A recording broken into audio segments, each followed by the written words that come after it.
Welcome to the Sense of Soul podcast. We are your hosts, Shanna and Mandy. Grab your coffee, open your mind, heart, and soul. It's time to awaken. Today we have with us Ciela Wynter. She is the CEO and founder of Joan of Sparc, a movement to revolutionize the way people feel and think about life through a call to consciousness and inner work. She is the author of the book, The Inner Journey, Discover Your True Self. This book is an invitation to take on self-responsibility and a calling to remember your true nature and a welcome companion on the path towards self-actualization. Thank you so much, Ciela, for being with us. Thank you so much. It's an honor to be here with the two of you. I'm excited to get to know what you all are up to as well. Yeah, sounds like we're on the same path. It's good to have company. Get to know you're not like alone in this journey. Absolutely, because the journey can be long, it can be arduous, it can feel lonely a lot of the time. So it's really nice to meet others who are doing the work. Where are you both? Aurora, Colorado. Okay, awesome. Yeah. I'm in Jackson, Wyoming. Not too far. So have you always lived in Wyoming? I grew up here. Oh, so beautiful. I grew up here, but I was gone for like 20 years. Oh, where'd you go for 20 years? Oh, all over the world, really. In my late teens, I headed basically to California and stayed there for 20 years. I was in the Bay Area and then Los Angeles. And then the last 10 years, I was living between Los Angeles, Madrid, and Guadalajara. Ooh, that sounds fun. That sounds like it probably has a lot to do with your spiritual journey. Definitely a big part of my spiritual journey, for sure. What was your childhood like when it came to spirituality? To me, growing up here, my church was nature. I grew up with a lot of pasture in front of the Grand Tetons with the Snake River running between us. And yeah, it was just an absolute paradise in that way. And so in every aspen leaf that, flutters in the mountains itself, there's this grandiosity, this very powerful energy that comes from the Tetons. The Snake River is, very fluid and really radiates that femininity. So there's a great balance here that taught me through just the reflection of living here about my own spirit, my own nature. My father, he's a Darwinist, so he always had me look at monkeys as our ancestors. And my mother was very much a naturalist. They were both professional climbers. So I was just kind of immersed immediately. My grandmother was Christian, and she would pull me aside and in secret read me Bible stories. And I found my own way through a mixture of the three of them.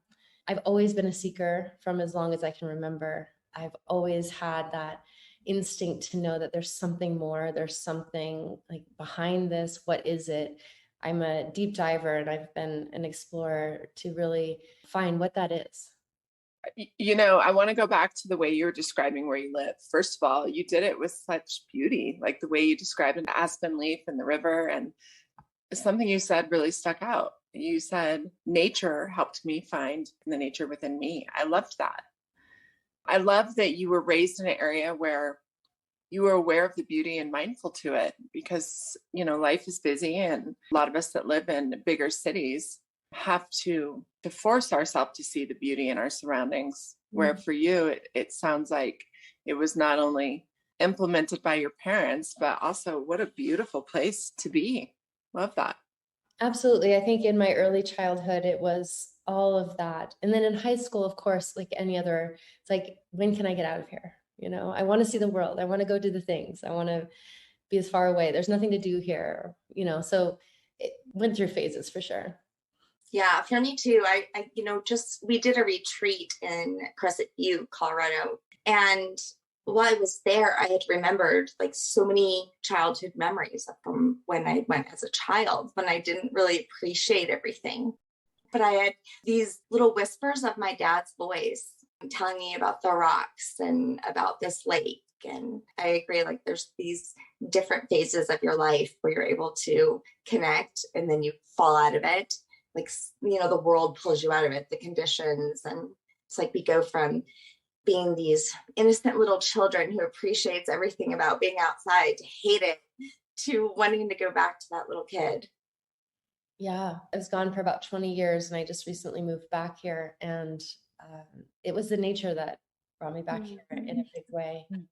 A lot of our guests that we've had on, the journey unfortunately came through pain. Yours that kind of almost sounds like it came through adventure and just branching out, or was there pain there too that led you to your awakening? Absolutely pain. Yeah, where pain is inevitable and suffering is optional, right? That's as the Buddha teaches us. I mean, my life has been full of adventure. And as mentioned, I've been a seeker for as long as I can remember. And I was a yoga teacher, a documentarian. In my 20s, I had early onset of like pre-cervical cancer. I was getting my master's at CIIS in somatic psychology at the time in San Francisco, teaching maybe 20 yoga classes a week. I had to make some big shifts in my life. And so I decided to really listen. And in that listening state, I heard I needed to find a shaman. And so within 3 months, I did. And I went to the Peruvian Amazon, and I was there for, a dieta, which you may have heard of, Spanish for diet, right? And working with the plants within the Amazon, working with medicinal healing plants, power plants, and came back cancer-free. And in that journey, I changed and really learned so much about myself and, why we're not treating and healing cancer the way, like we're looking in the wrong place, And so I felt this need to share this work with everyone. So I started to bring different shamans and healers into Los Angeles mid like 2006, 7, and was doing this at a time when no one really knew what ayahuasca was or these different plants, and was very inspired and invested in bringing this healing work to my community. And then throughout that, I was introduced to a psychologist / shaman who then I really resonated with and began to work with, and eventually became an assistant to, and began to travel the world. Was working with different organizations and helped to lead the nonprofit in the United States, which we helped to preserve the sacred traditions of indigenous culture. So I was working with the Caro Nation in Peru, primarily with the children, to help prevent them from taking on our bad habits, as you were mentioning, like around the social media, or for them, like a lot of the alcoholism. And then I also worked with the children monks in South India, the Tibetan refugees who are in the Gaden Shartse monastery, we were working with the Dalai Lama. Yeah, that just, my life became this work. And, it was amazing until it wasn't. And so after 10 years of that, of dedicating my entire life and eventually marrying into the organization, I married the leader. And, all fairy tales have an ending and they're not all good. There was a situation in which I realized that everything that I thought was true was false. And my life overnight basically became a psychological thriller. And whereas I had thousands of people around the world who saw me as basically a matriarch in this community, we were traveling 1,500 airplanes in 10 years, traveling, leading ceremonies, offering healing, teaching seminars. And then I became dangerous. They were told that I was severely mentally ill and dangerous to their spiritual progression, not to talk to me. And my life literally changed. I lost everything. My husband, my homes, my community, my livelihood, everything that I thought was important was gone, like a wildfire, and went through my soul. And so there I was, left to understand who I am and why I'm here. And so I came back to Jackson. That's when I came back, because this was a safe place for me. The rest is a new chapter of life for sure. Oh my gosh. Holy shit. Yeah. That's a lot of pain turned into purpose. Yeah. I mean, as you're saying, it was the hardest thing that ever happened to me in my entire life. And it was the best thing that ever happened to me. It was an amazing rebirth. And at that time, I just literally went into my first kind of layers of cocooning, which has now become a yearly, monthly, weekly, daily practice of my, to fully dissolve who I had been and then reemerge again. And from that place, my company was born, and a real clarity of purpose. So am I missing something? Like, it sounded like you're on the right path. It sounded like you were helping all of these people. You're a part of all of these wonderful organizations, and that you were, had the same goals as you do now. So, what was it that blew up? How did you become like something to be feared? Well, I thought I was on the right path.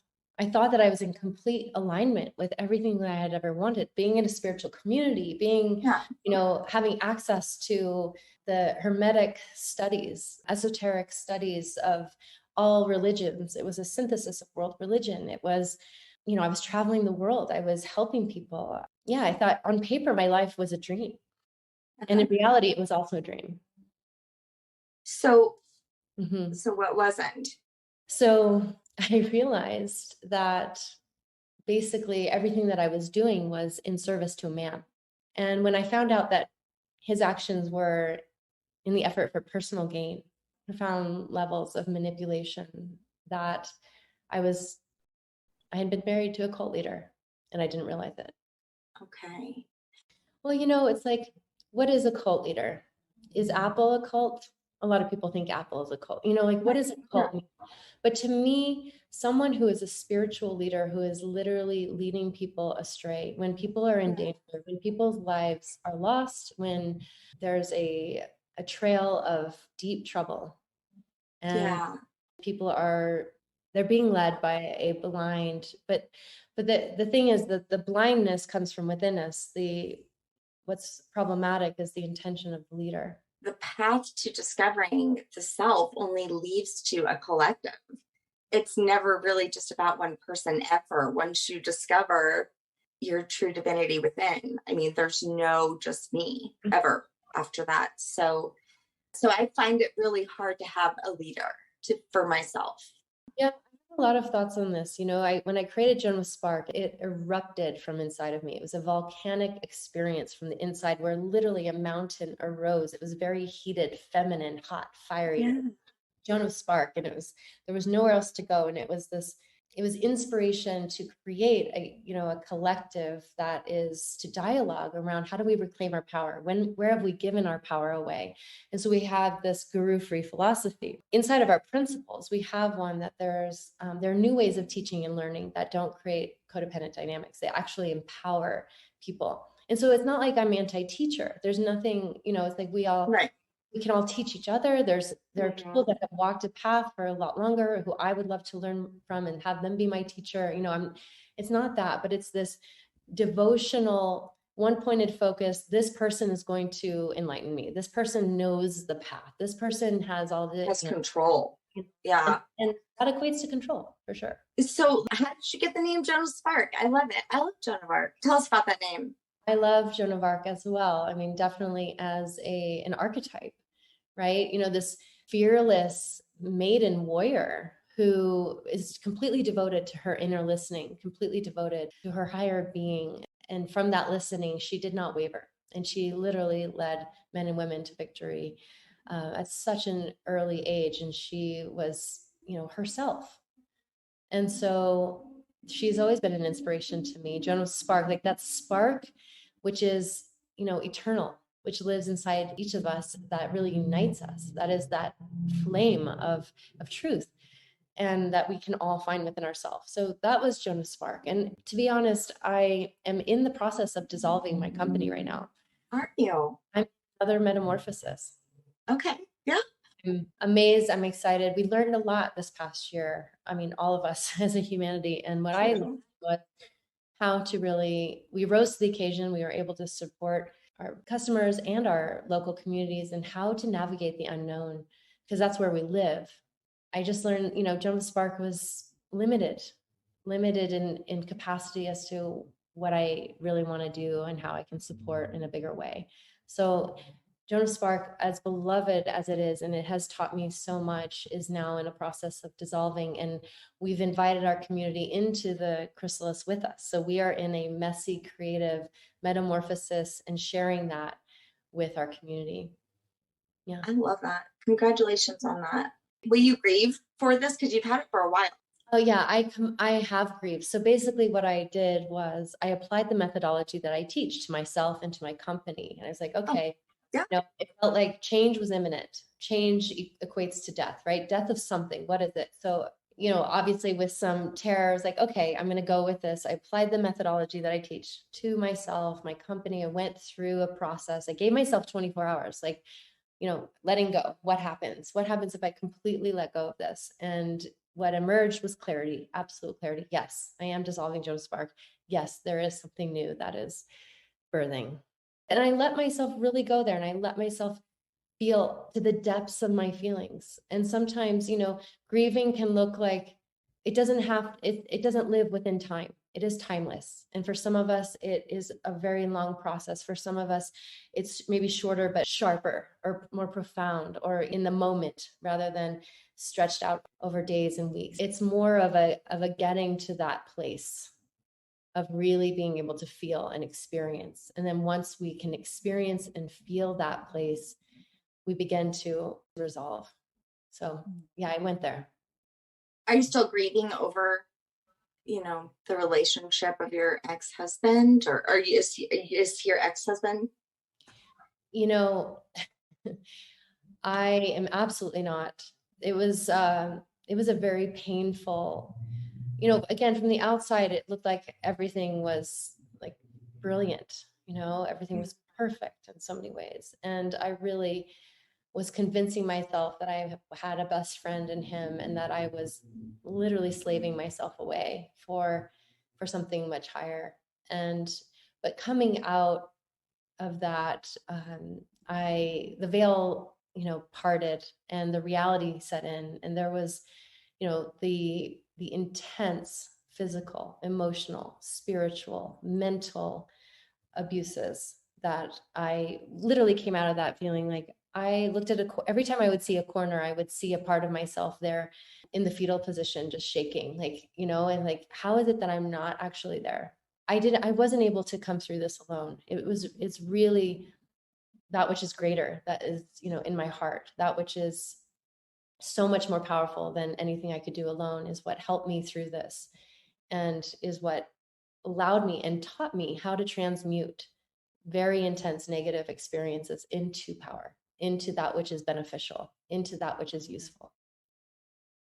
I almost feel like that's how I feel sometimes about religion, because I grew up Christian and Catholic and everything. You lose all of the beliefs and how you were living and this foundation. And so, but in that place, it's a good place because then you have the opportunity to discover for yourself. Yeah, it's a complete identity, that's wrapped up in that. And so when that begins to deteriorate, it is scary because we're so invested in that identity, even if it's not serving us anymore. And so that process of then that re-emerging into new layers of freedom and clarity and understanding is a process, and it's courageous. So I commend you for that, Shanna. So I have found myself, I'm like currently wrapped in that cocoon. I'm transforming to now being alone and I'm not alone. I'm never alone, but living alone by myself for the first time ever in my life. And I also felt like a few years ago, everything that I thought was true, even though deep down my intuition was telling me it wasn't, everything just came out. So I felt betrayed. I felt like nothing was true, that my reality was false.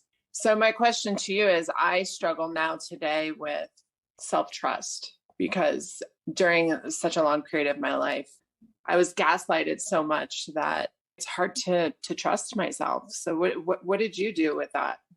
Yeah, it was a profound experience to have thousands of people who I thought were family, then, thinking that I'm some sort of demon and scared of me. And the gaslighting was so profound. And I think it was harder when I was inside of it because I was constantly told that I was the problem, that I was getting in between all of these people and God. I was like, I was crazy. Wow. I was all these things. And so coming out of it, it was so relieving. And I really had to go through a process of deep work around where I had deceived myself.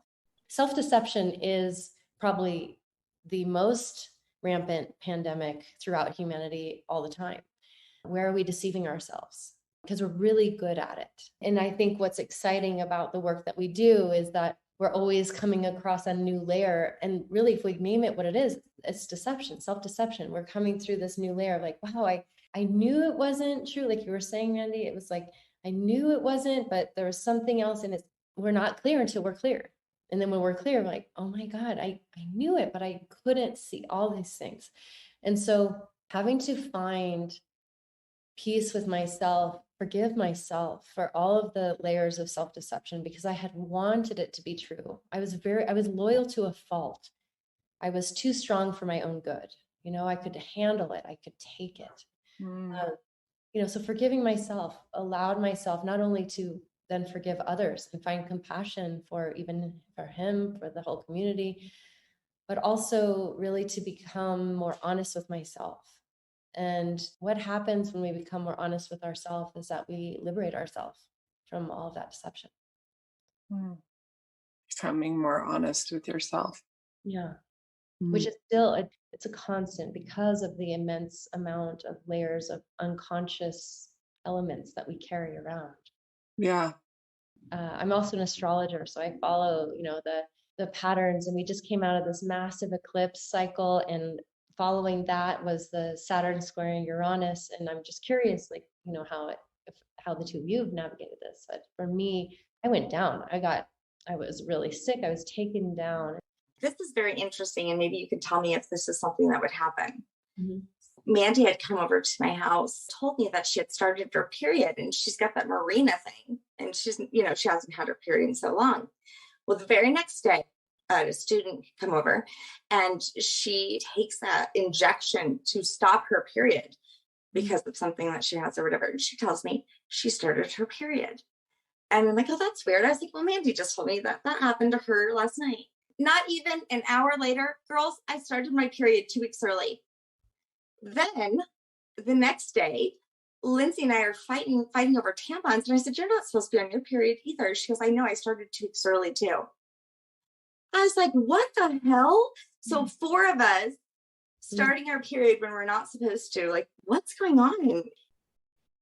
Saturn is very contractive, and Uranus is very expansive. So if you put them together, think of almost like labor pains. And if we bring that into our uterus and bringing, as receptors of energy, cosmic, and then literally I look at the planets as archetypes reflecting that which is occurring inside of us. And so, I don't know, as you're saying that, I'm like, oh, that energetic, that is that push pull that could then dislodge and maybe really draw. True.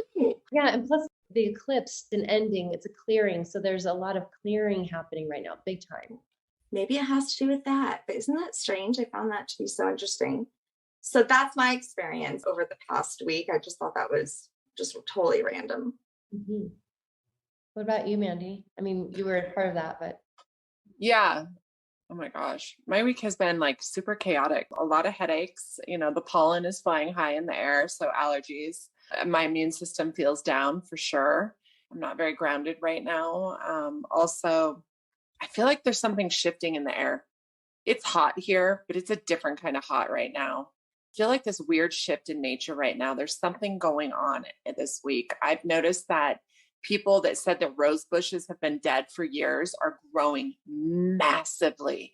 I mean, I have seen so many people posting about how their gardens are just going crazy right now, which is so weird because it's so hot. I don't know. I feel like there's something in the air, like maybe nature's kind of replenishing itself. I don't know. And maybe that's what I was doing. I was like purging, because Shanna's right. I have an IUD, so I should not have a period. And it was almost like my body was like, let's get rid of this stuff. My children aren't very grounded right now either. And there's been a lot of people fighting colds, immune system, sinus infections and stuff like you, including my 16-year-old and my younger one. Wow. Yeah. It's amazing to hear just how it's showing up for all of us, because it is a real shakedown.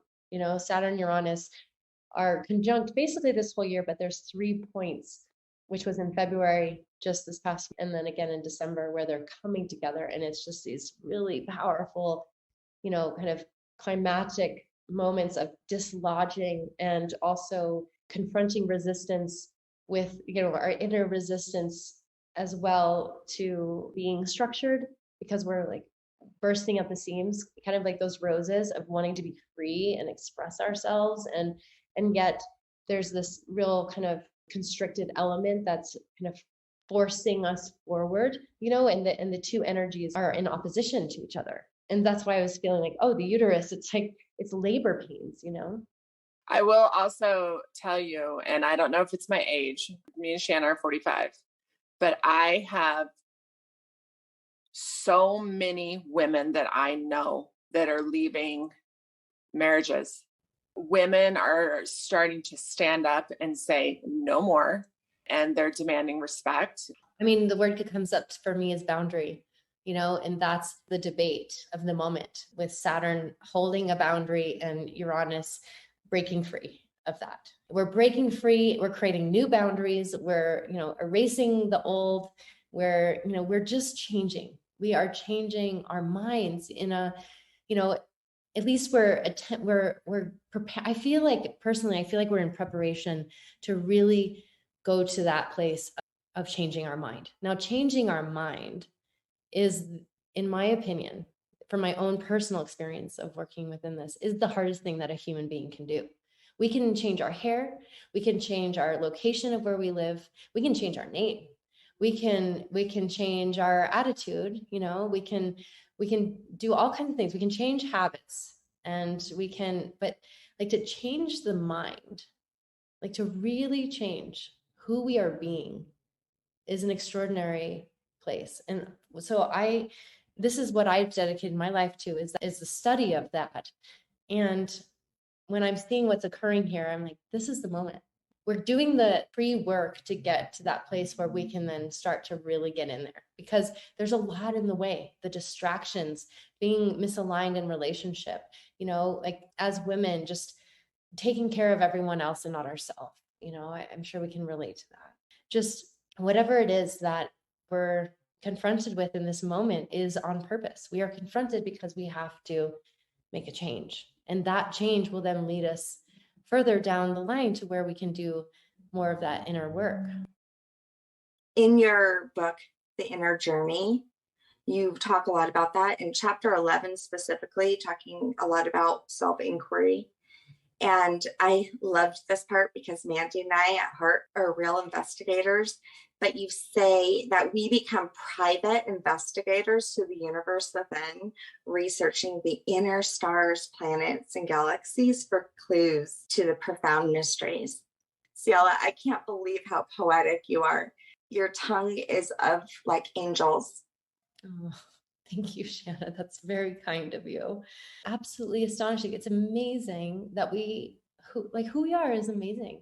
And in our culture, we spend the majority of our time in our outer world. We are really caught up in our careers, our families, even our physical health, and all of that is the responsibilities and the demands on us, especially, I would say, especially as women, because of, being mothers and all that we juggle on a daily basis, is phenomenal.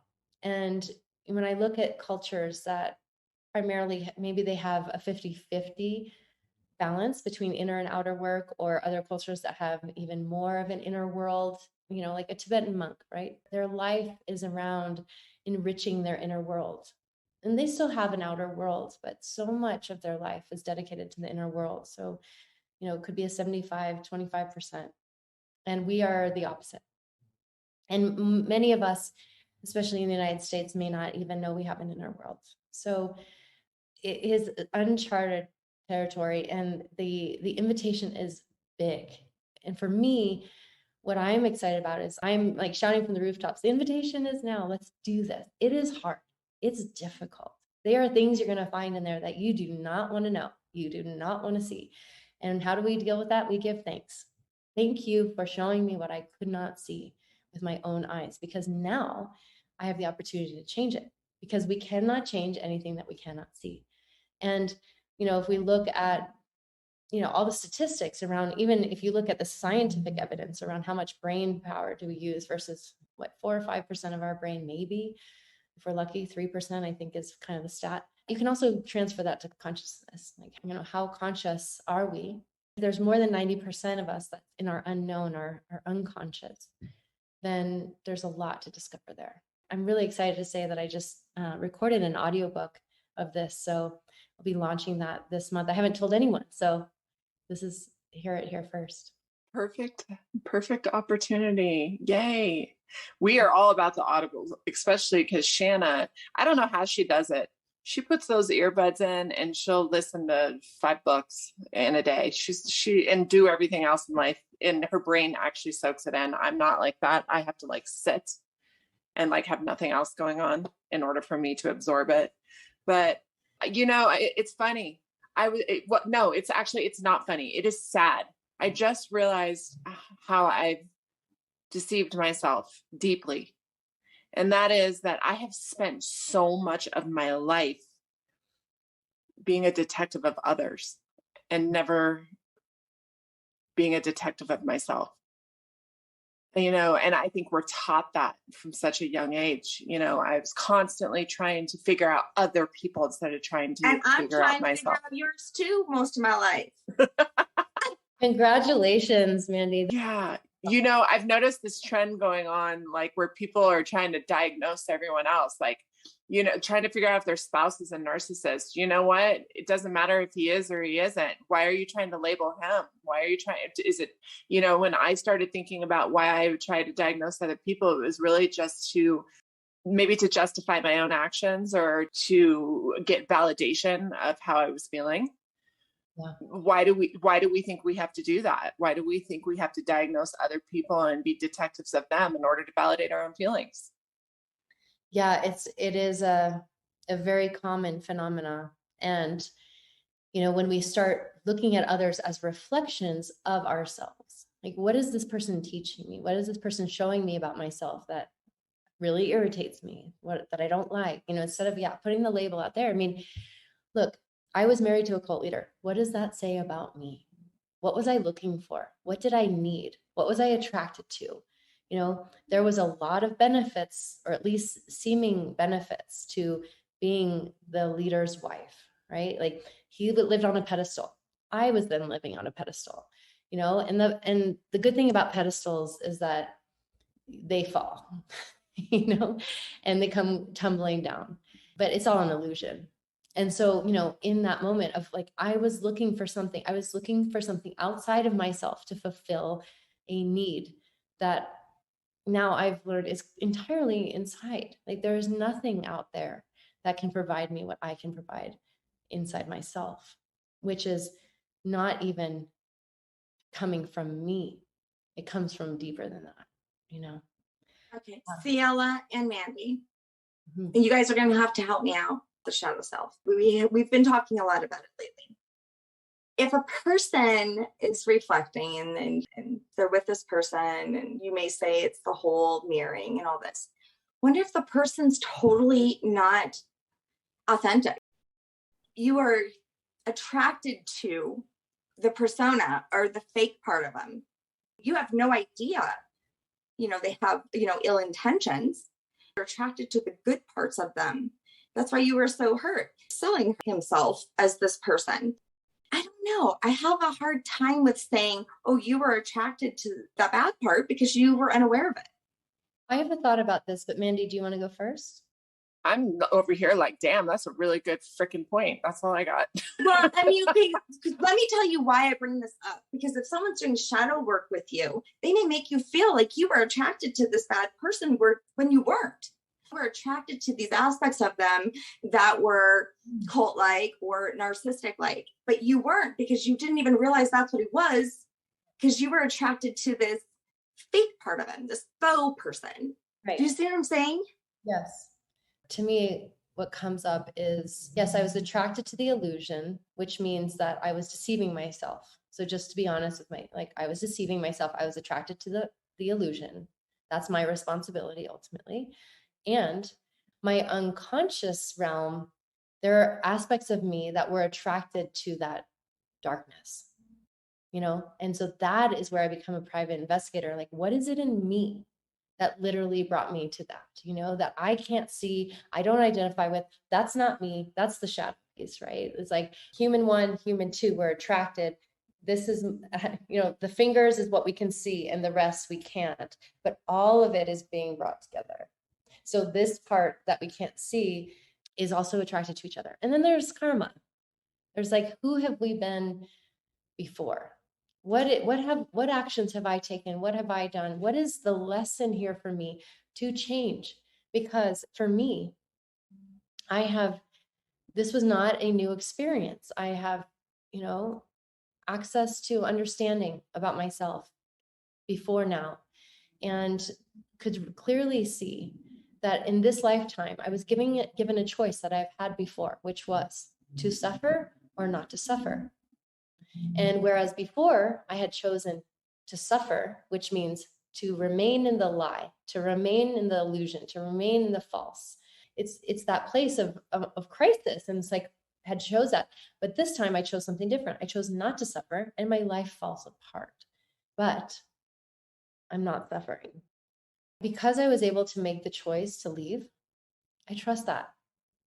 Look at the places, same for you, Mandy, like look at the places that you have made decisions that have been in favor of your well-being. Trust those, and as a point of reference.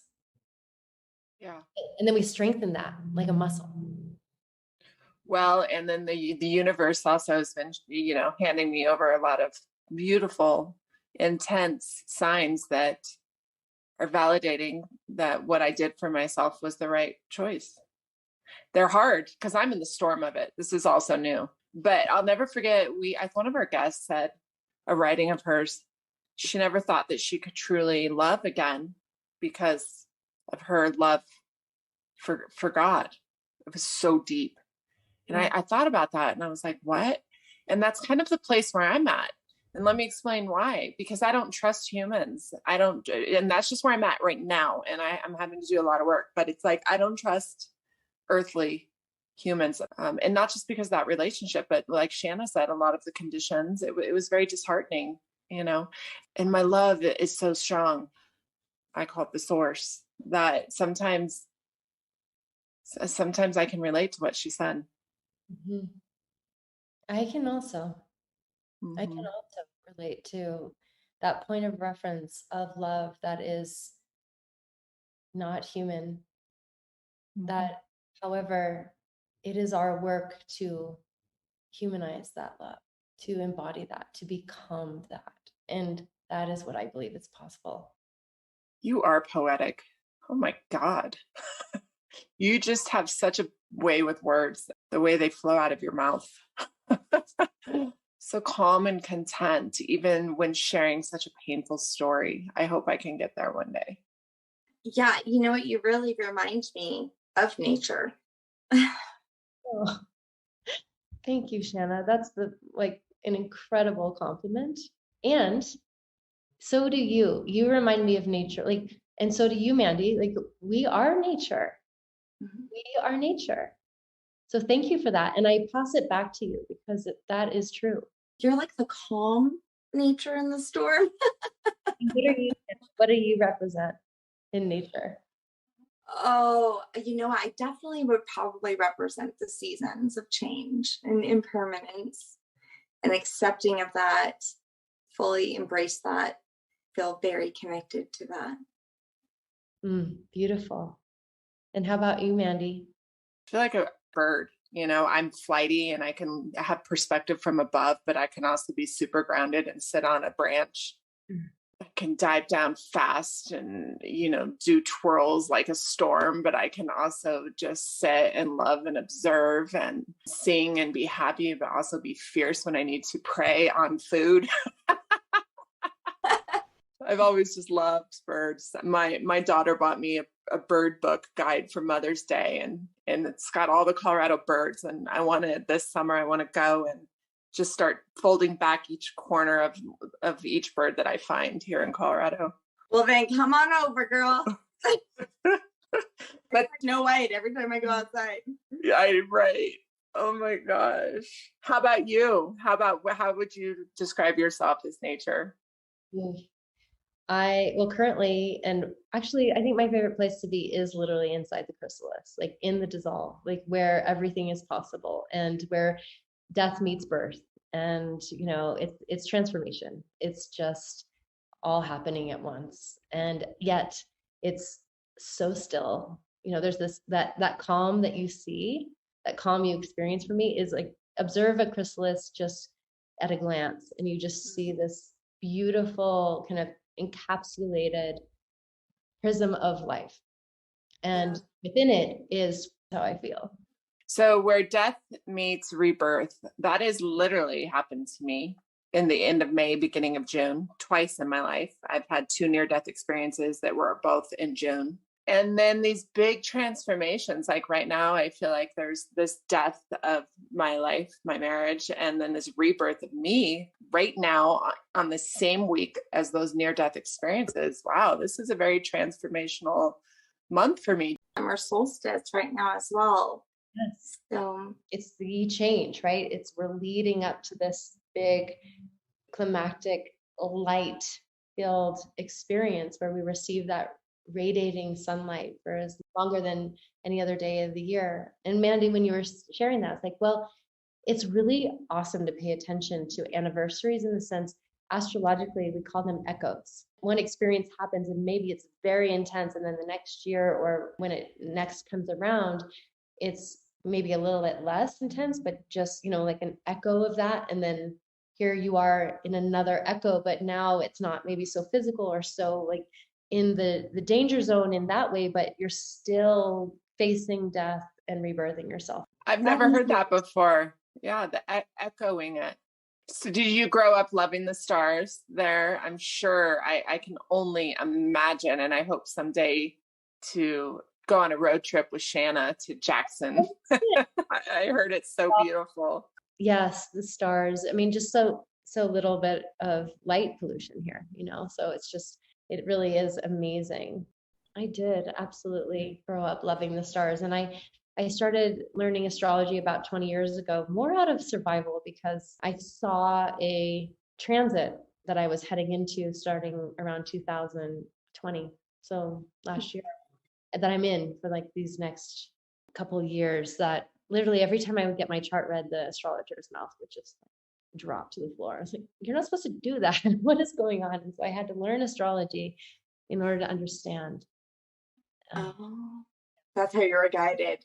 Yeah, isn't that funny how that is? We're so guided to like learn so much about, the universe. And most of the journeys that I've been on and the discoveries and the different techniques I use for healing, I've all been led to try to further this investigation within myself. I just think it's so beautiful, but you have to be aware. So that self-awareness piece is always like the first step of everything and so important.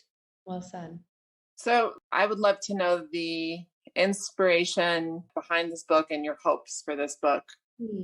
Thank you. Wow, the inspiration. So I started writing a book 4 years ago, and I thought that would be my first book, but it turns out it's on the shelf somewhere. And I wrote this book in 10 days. And I mean, that's often how my poetry does. I write poetry and it just, comes through. But this book was a surprise. And from within this book, I wrote a curriculum and started to offer courses based on this curriculum through Joan of Sparc, and will continue to offer curriculum and even an evolved version of this curriculum, which I'm very excited about. And basically what this teaches, what the book inspires, the book is an invitation. It's an opening to our own relationship to our inner world in a new way. And what the curriculum offers is a process of moving through the layers of the mind. Because really my whole life and everything that I'm about is I'm working really hard to change my mind. The book is kind of an example of my process within that, to inspire yours. yeah, so I'm looking for, I have done very little marketing for this book at all because I wrote it last year and then, launched it during the lockdown and was, running my company really strong. I'm CEO of this company and I gave it everything. And I think that's also a lesson is that Capricorns, we work for fun and, learning more work-life balance, how to take a day off, how to, really integrate more self-care, which I love. I love self-care and I do that pretty much daily, but just to do more of that. So this book, I think it has a life, and with the release of the audiobook this next month, we'll see. I'm excited to start sharing it. I really haven't. So, yeah. Another thing on your website was a storytelling course. I kept telling Mandy to go there because Mandy loves telling stories. And Mandy has this awesome thing called Raw where she's really fucking raw. And I'm just like, oh, fuck. Beautiful because she connects with so many people. Is that part of your journey, is telling your story? Yeah, I am also a storyteller. I love telling stories. I mean, storytelling is life. I mean, how else do we learn anything? We're always telling stories. I was very honored to be able to host a dear friend of mine, John Cry, who's an incredible producer, high integrity, just like amazing human being who knows it inside and out, the art of storytelling. So we were able to offer that through Joan of Sparc. And yeah, I really encourage him and support him to continue to share that work. And he has been a mentor for me. We have been collaborators. Yeah, there's some fun projects in the works in that regard, for sure. I can't wait. Awesome. A lot of people don't know what a community means. What is a community? Awesome question, Mandy. I love that so much.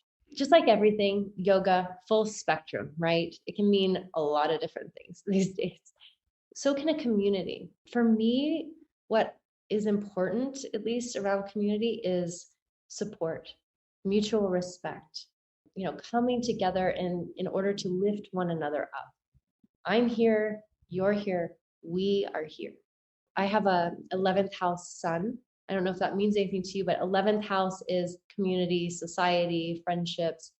And so, my son being there is like, that's life. So I'm a community builder, and I've done that throughout my life. And my next project will also be a community of people that are doing inner work that we can help each other because it is so challenging and it is very personal. No one else can do this work for us. But to be able to be, surrounded by other people that are doing it, who are there to cheer you on, who are there to reflect and support in a safe space, I'm into it.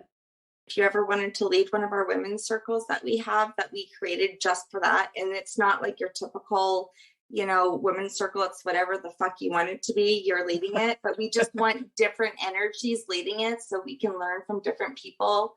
I'd be honored.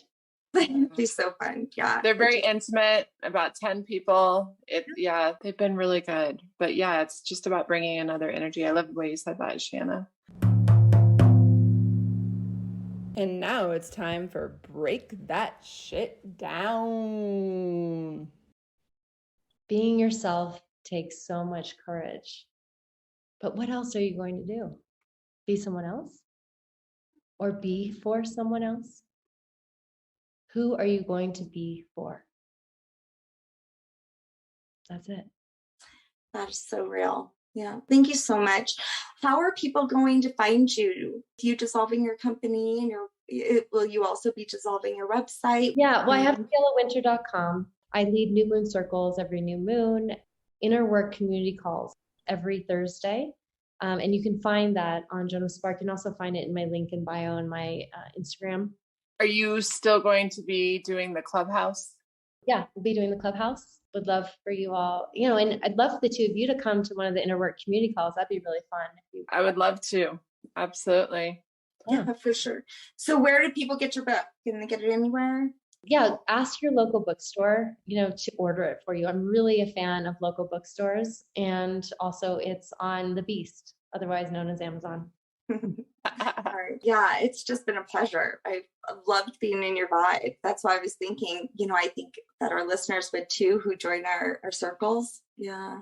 Let's do it. Sounds wonderful. It's really been to meet the two of you as well. Thank you so much. Right. Thank you. You know, Sense of Soul was originally created because we knew personally how lonely and confusing the journey through spiritual awakening can be. We wanted to connect with like-minded souls, be a part of a community of divine unity. Sense of Soul Sacred Circles was created for just this, a much needed safe container where you can connect with amazing women from all walks of life to openly express yourself and relate to others with an open heart and mind. Monthly themed circles via Zoom. Powerful topics that Sense of Soul stands for. Self-love, awareness, trusting your intuition, healing, grief, reclaiming your power, empaths, moon cycles, and more. Jump on our website right now, mysenseofsoul.com. Together, we truly are better, learning from one another new tools and wisdom, sharing our journeys with each other. Thank you. We rise to lift you up. Thanks for listening.